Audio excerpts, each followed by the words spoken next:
Guys,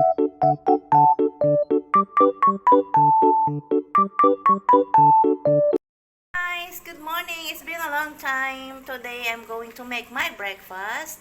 It's my off.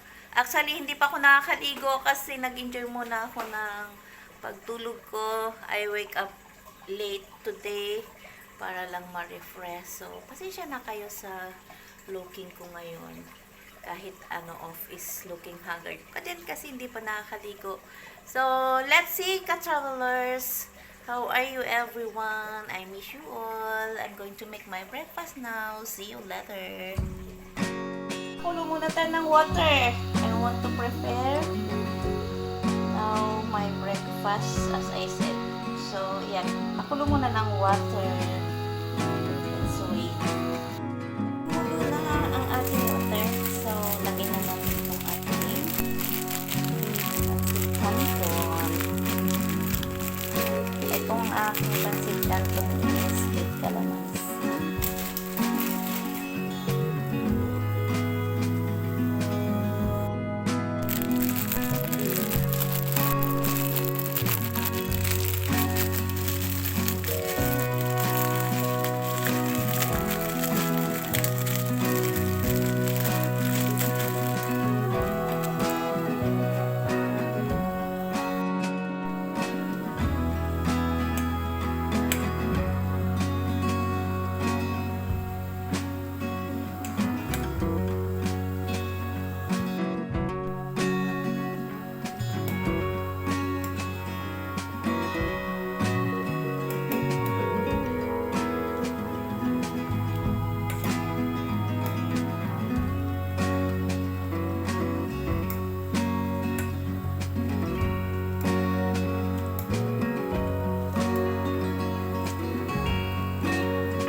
Ready na. Kasi gusto ko dito is medyo malutong. Ayaw ko ng overcook.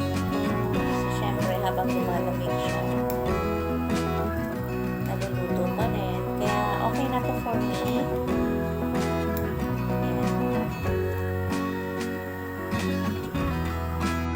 Ready na siya. Nagkalan ko siya ng water.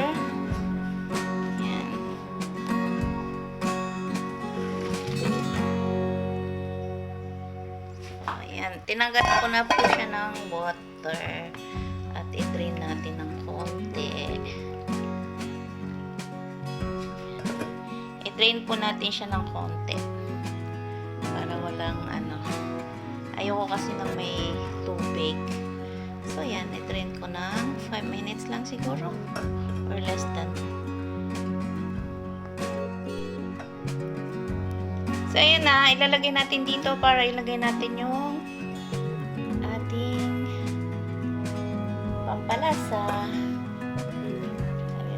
Lalagay na natin to.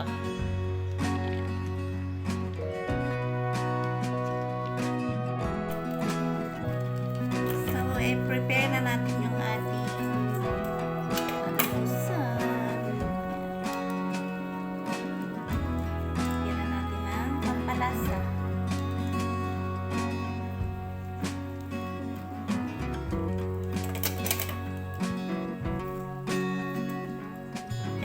Naman kayo lalo mga panahon ngayon magki-Christmas na mga guys, Christmas na ulit. So mga nasa mga OFW, malayo sa family as usual. So yung mga nandyan naman sa Pilipinas, sana mag-enjoy kayo ulit despite sa kalagayan ng ating bansa natin. Magdasal na lang tayo ng ating kaligtasan. Importante naman sa atin is yung family natin is always safe. So, natayo natin syempre. Hindi na nagkakasakit. So, kung ano man yung mga pagsubok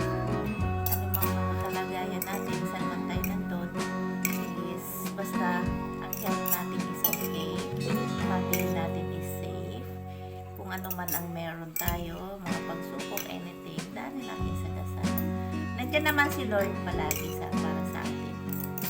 Enjoy lang. Always pray to God. Tsaka, sabi nga ng nakakarami, lagi daw ilagay natin sa pagitan si Lord sa kung ano man ang meron tayo. Kasayahan, kalungkutan, problems, trials, mga ganyan. So, lagi nating ilagay si Lord sa gitna ng lahat ng yan para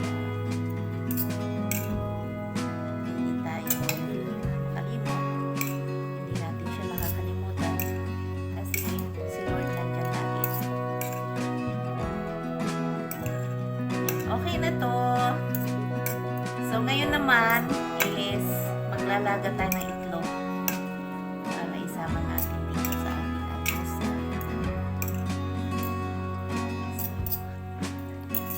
Laga tayo ng eggs. So, yan. Ito naman ating gawin is maglaga ng itlog. 2 eggs yung nilagay ko.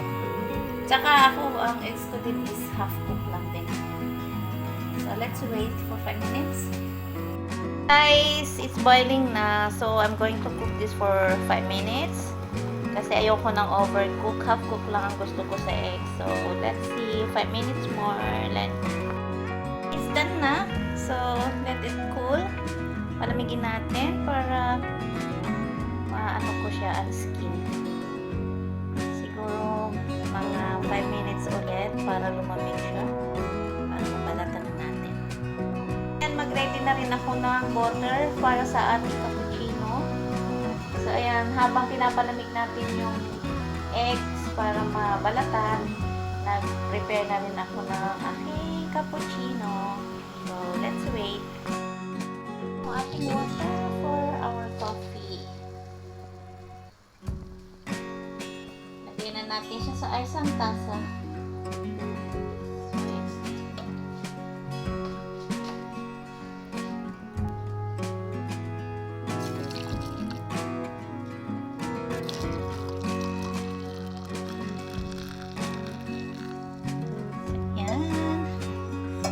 Ready na yung ating gagawin kape. So, actually yung cappuccino po na to is yung pack. Binili ko po. Isang pack siya.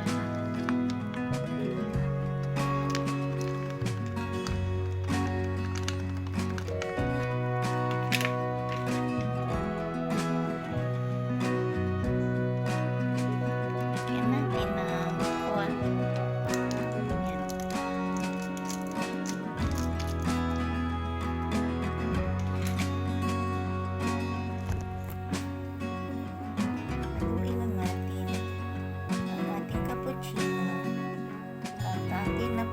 I-enjoy ang ating breakfast.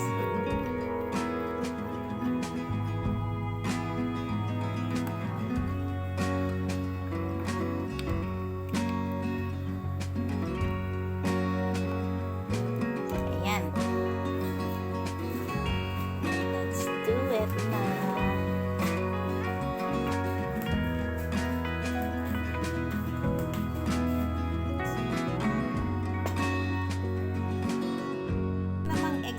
Balatan. Ito yung ating cappuccino. Then, keep it there. At ito na rin yung ating pancit canton. At gagawin natin is balatan ng ating eggs.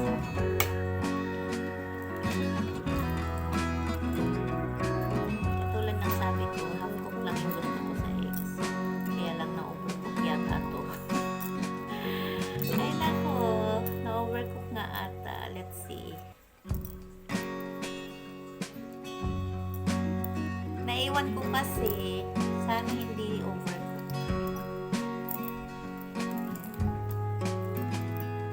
May eggs na madaling balatan, diba? No? Pero ito mahirap. Nasusugat yung ano.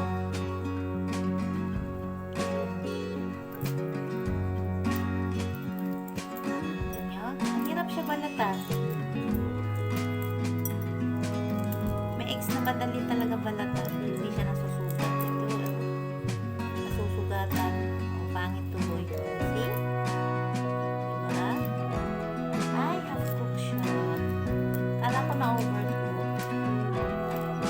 Kaya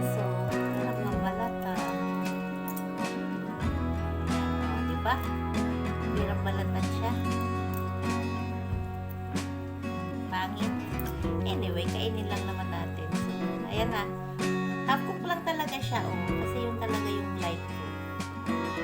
So, I'm going to cut it by half. So, yan. Yan talaga ang gusto ko sa eggs. See? So, let's enjoy na.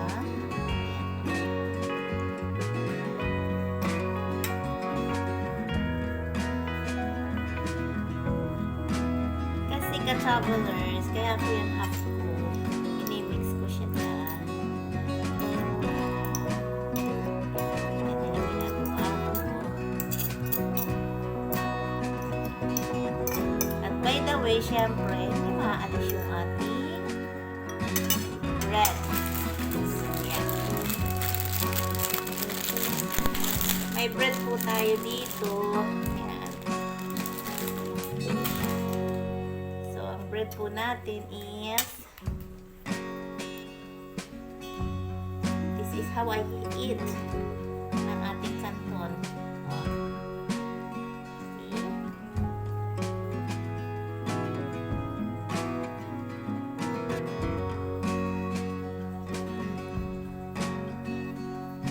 Diba? Then, gagawin ko siyang palaman sa ating bread. Yan. See?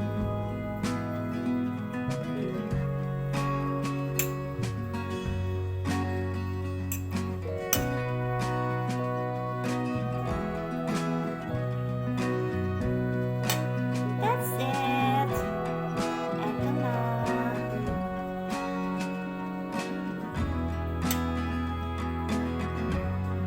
So, ito, ka-travelers. Let's eat na, oh.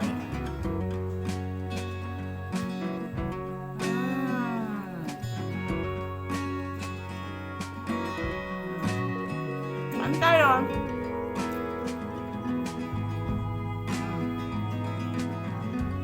Yummy.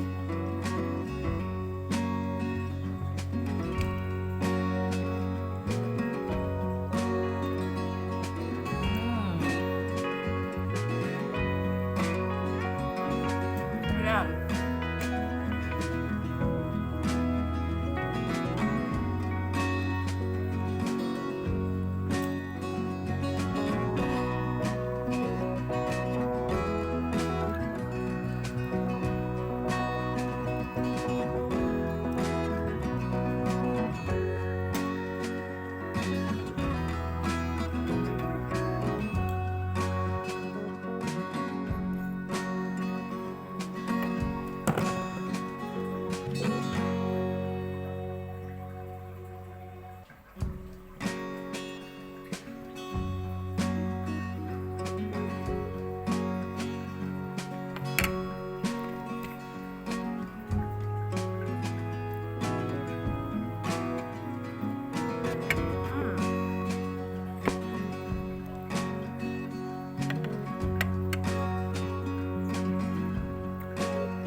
So,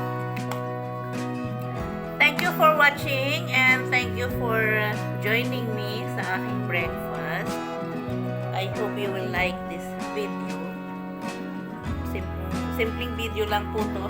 So, kasi off ko today. So, after breakfast, mag-clean na tayo ng room. And then, yung mga damit na lalabhan. So, i-ready natin yun. So, ayan. Thank you so much, ka-traveler, sa panunood. Thank you again. Bye-bye.